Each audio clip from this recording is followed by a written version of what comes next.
ایک दिन जब हजरत इब्राहिम अलैहिस्सलाम अपने परिवार के साथ फिलिस्तीन आए तो उन्होंने वहां घर बनाए और वहीं बस गए।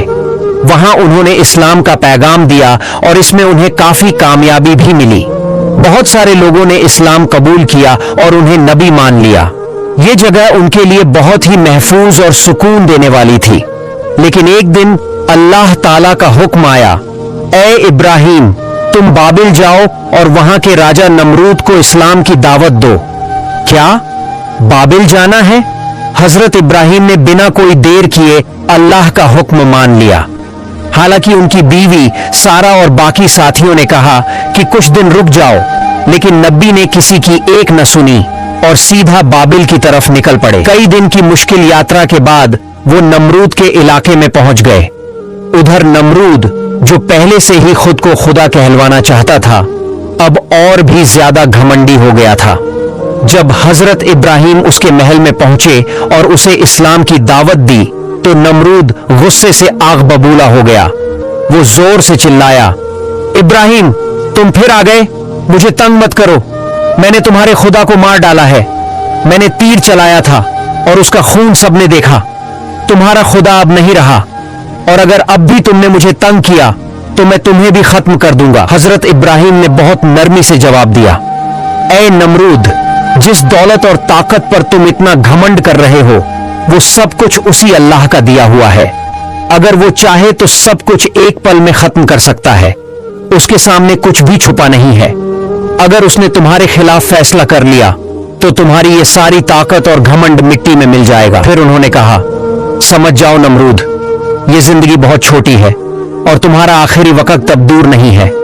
मैं आखिरी बार तुम्हें सच्चाई की तरफ बुला रहा हूं। लेकिन नमरूद तो और गुस्से में आ गया और गरज कर बोला, इब्राहिम, अब या तो तुम और तुम्हारा खुदा मेरे इलाके से चले जाओ या फिर जंग के लिए तैयार हो जाओ। इब्राहिम अलैहिस्सलाम ने बहुत सादगी और हिम्मत से कहा, ठीक है नमरूद, अगर तुम मेरे अल्लाह से लड़ना चाहते हो तो बताओ कब और कहां। नमरूद बोला, बहुत बढ़िया, जंग के मैदान में सब कुछ तय होगा। फिर नमरूद ने अपने सारे सिपाहियों को हुक्म दिया कि जंग की तैयारी शुरू कर दो। पूरे देश में ऐलान हो गया। औरतें, बच्चे, जवान, सभी लोग मैदान की तरफ निकल पड़े। 2 दिन में बाबिल का खुला मैदान तंबुओं से भर गया। 1800 वर्ग मील तक उसकी फौज फैली हुई थी। ये बहुत बड़ी और जबरदस्त तैयारी थी।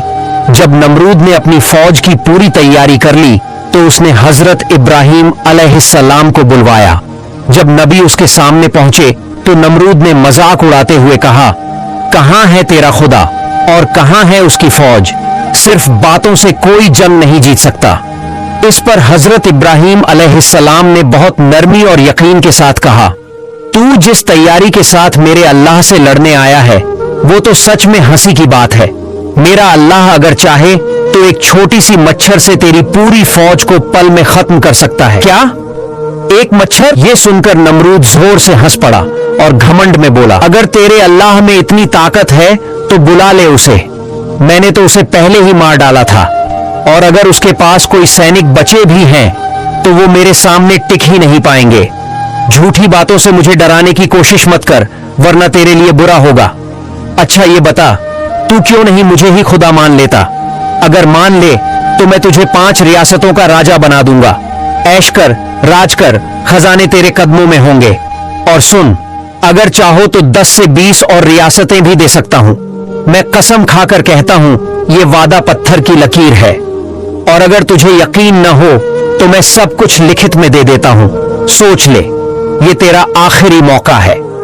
ये बातें सुनकर हजरत इब्राहिम अलैहिस्सलाम का चेहरा गुस्से से तप उठा। उन्होंने सख्त लहजे में कहा, ए अल्लाह के गजब के शिकार, तू मुझे दौलत और रियासत का लालच दे रहा है? तुझे क्या पता मैं कौन हूं? मैं अल्लाह का नबी हूं और नबियों की दुआ कभी खाली नहीं जाती। बच जा नमरूद, अल्लाह का कहर तेरे घमंड को मिट्टी में मिला देगा। इतना कहकर हजरत इब्राहिम अलैहिस्सलाम वहां से चले गए। वो अपने ठिकाने पर पहुंचे, वुजू किया, 2 रकात नमाज पढ़ी और नमरूद की तबाही के लिए अल्लाह से दुआ की। जैसे ही दुआ खत्म हुई, जिब्रील अलैहिस्सलाम हाजिर हुए और बोले, अल्लाह ने आपकी दुआ कबूल कर ली है। बताइए किस तरह का अजाब आप चाहते हैं? हजरत इब्राहिम ने कहा, मैं चाहता हूं कि अल्लाह अपनी सबसे छोटी मखलूक मच्छर से नमरूद की ताकत को मिटा दे। इस पर जिब्रील अलैहिस्सलाम ने कहा, अल्लाह ने आपकी बात को अहमियत दी है और मुझे ये काम सौंपा है।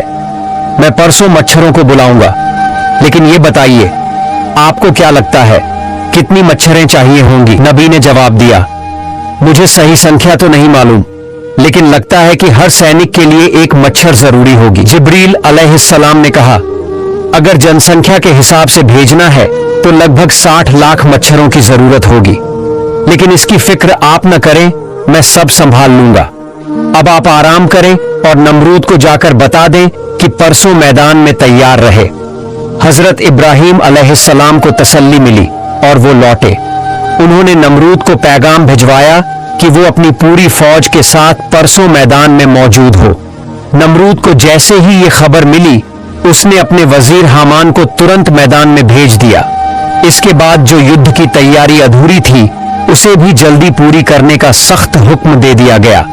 जैसे ही नमरूद का आपातकालीन आदेश मिला, सेनापति तुरंत दरबार में पहुंच गया और बोला, महाराज जरा बताइए ये लड़ाई किससे होगी और किस तरह से? नमरूद ने गहरी और गंभीर आवाज में कहा, मैं भी पूरी बात नहीं जानता, लेकिन इब्राहिम की बातों से लगता है कि इंसानी फौज से नहीं बल्कि मच्छरों जैसे किसी छोटे जीव से हमला होगा। फिर नमरूद बोला, तो सुनो, परसों सुबह सुबह युद्ध का बिगुल बजाना, ऐसा धमाका करना कि सारा मैदान गूंज उठे। अगर कोई छोटा जीव पास भी आने की कोशिश करे तो डर के मारे ही भाग जाए, और अगर फिर भी आ जाए तो दोनों हाथों से मार मार कर खत्म कर देना। भला मच्छरों में क्या ताकत होती है ये बताने की जरूरत नहीं, मुझे पूरा यकीन है आधे घंटे में सब खत्म कर दोगे और लौट आओगे। सेनापति ने यह सुना और निश्चिंत हो गया, मुस्कुराया और वहां से चला गया। इसी बीच एक दिन बीत गया, फिर आया जंग का दिन। सुबह सुबह नमरूद की फौज ने बिगुल और ढोल नगाड़े बजाकर पूरे मैदान को गूंजा दिया। तभी अचानक सबकी निगाहें आसमान की तरफ गईं। एक काले बादल जैसा कुछ बहुत तेजी से उनकी ओर आ रहा था। थोड़ी ही देर में वो बादल उनके सिर के ऊपर रुक गया। अब सब साफ देख पा रहे थे, वो कोई बादल नहीं था बल्कि मच्छरों का एक बहुत बड़ा झुंड था। उनकी भनभनाहट इतनी तेज थी कि सैनिकों की सारी आवाजें दब गईं। हर मच्छर उड़ता हुआ एक सैनिक के सिर पर बैठा और जैसे ही उसने अपनी सूंड चमड़ी में डाली, वो सैनिक वहीं गिर पड़ा। सिर्फ 10 मिनट में पूरी फौज गिर चुकी थी। मच्छरों ने खून पी लिया, दिमाग चूस लिया और फिर मांस तक खाना शुरू कर दिया। कुछ ही देर में मैदान में सिर्फ हड्डियां, बाल और नाखून बचे थे। हर मच्छर इतना खा चुका था कि वो मुर्गी जितना बड़ा दिखने लगा। नमरूद दूर से ये सब देख रहा था। डर के मारे भागकर बाबिल के महल में छिप गया। वो अकेला बैठा सोचने लगा, ये क्या हुआ? इतने छोटे जीवों ने मेरी पूरी फौज को मिटा दिया। तभी एक छोटी सी लंगड़ी मच्छर उड़ती हुई आई और उसके घुटने पर बैठ गई। नमरूद उसे घूरने लगा और सोचने लगा, क्या यही है जिसने सब खत्म कर दिया? जैसे ही उसने मच्छर को मारने के लिए हाथ बढ़ाया, मच्छर उसकी नाक में घुस गई, सीधा उसके दिमाग में, और फिर शुरू हुआ ऐसा दर्द जो बर्दाश्त के बाहर था। नमरूद पागलों की तरह अपने सिर पर घूंसे मारने लगा। तभी थोड़ा सुकून मिलता, जब रुकता तो दर्द फिर लौट आता। उसने लकड़ी के छोटे छोटे हथौड़े बनवाए ताकि खुद को मार सके। एक दिन और एक रात यूं ही बीत गई।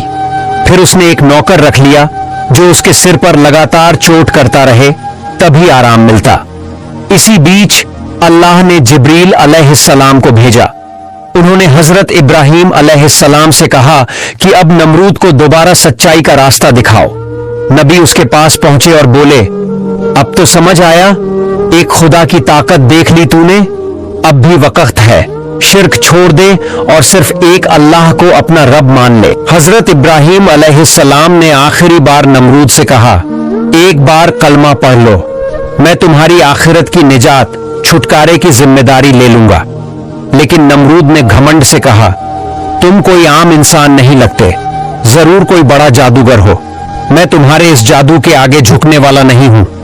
जाओ, तुम अपने खुदा के साथ रहो। मुझे दुनिया का खुदा बने रहने दो। ये सुनकर हजरत इब्राहिम अलैहिस्सलाम ने गहरी नजर से उसे देखा और गंभीर लहजे में बोले, अगर अब भी तुम अल्लाह को नहीं मानते तो याद रखो तुम्हारी मौत अल्लाह के गजब से ही होगी और फिर आखिरत में बहुत सख्त सजा मिलेगी। तुम्हारा ये शाही रुतबा भी बिखर जाएगा और यहाँ किसी और का राज चलेगा। नमरूद ने हंसते हुए कहा, मेरे साथ जो भी हो तुम क्यों परेशान हो रहे हो? एक तुम अपनी फिक्र करो, तुम्हारे साथ भी कुछ अच्छा नहीं होने वाला। हजरत इब्राहिम अलैहिस्सलाम ये सुनकर दुखी मन से लौट आए। उसी वक्त जिब्रील अलैहिस्सलाम आए और बोले, ऐ अल्लाह के प्यारे नबी, आप दुखी मत हो। आपका काम था उसे आखिरी बार सच का रास्ता दिखाना, वो आपने कर दिया। कुछ लोग ऐसे होते हैं जिनके दिलों पर अल्लाह ने मुहर लगा दी होती है। नमरूद भी उन्हीं में से एक है। अब उसकी जिंदगी ज्यादा दिनों की नहीं रही। ये सुनकर हजरत इब्राहिम अलैहिस्सलाम का दिल हल्का हुआ। उधर नमरूद की हालत दिन ब दिन खराब होती गई। उसके सिर पर लगातार हथौड़े से चोट दी जाती थी। अब एक नहीं, कई कर्मचारी बारी बारी से 8-8 घंटे उसकी ड्यूटी कर रहे थे। राज्य में अफरा तफरी मच चुकी थी। कुछ इलाके आजाद हो गए थे। दरबार के लोग भी अब नमरूद को तवज्जो नहीं दे रहे थे। हर कोई अपनी मर्जी कर रहा था। कुछ लोग तो खजाना लेकर भाग गए। जो सैनिक मारे गए थे उनके घर वाले गुस्से में दरबार पहुंचते। उनकी माएं, बहनें और बीवियां हर रोज इंसाफ और मुआवजे की मांग करती। इधर नमरूद अंदर से टूट चुका था। उसका शरीर भी कमजोर हो गया था और दिमाग भी। उसे चीजें याद नहीं रहती थीं। गुस्सा बढ़ गया था। अब उसमें सहन करने की ताकत ही नहीं बची थी। उसके अपने लोग भी अब उसे छोड़ने लगे थे। देखभाल में भी लापरवाही होने लगी।